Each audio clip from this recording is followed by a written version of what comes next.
Mahigit 200,000 katao na lumabag sa mga lokal na ordinansa ang nasita sa Metro Manila sa loob lamang ng 36 na araw matapos ipatupad ang 5-minute response policy ng Philippine National Police sa ilalim ng pamumuno ni Chief PNP Police General Nicolas Torre III. Batay sa ulat ng National Capital Region Police Office, umabot sa 265,115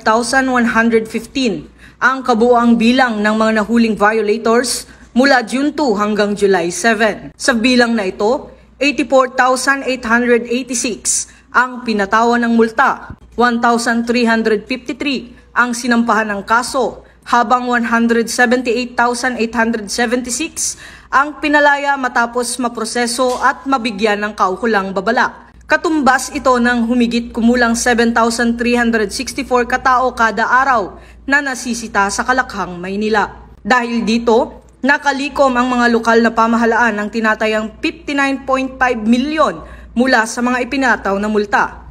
Ayon kay Police Major General Anthony Aberin, Regional Director ng NCRPO, mahalaga ang pagpapatupad ng mga lokal na ordinansa sapagkat ito ay kadalasang nauugnay sa mas malalaking krimen. Kabilang sa mga ordinansang pinaigting ang pagpapatupad ng curfew hours, anti-littering, anti-smoking at public sanitation rules.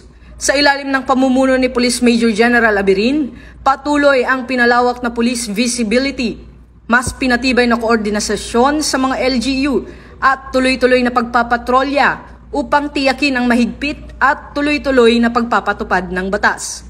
Hinimok din ng NCRPO ang publiko na makiisa sa kampanya laban sa kriminalidad sa pamamagitan ng agarang pag-uulat ng kahina-hinalang aktibidad o paghingi ng tulong gamit ang hotline na 911.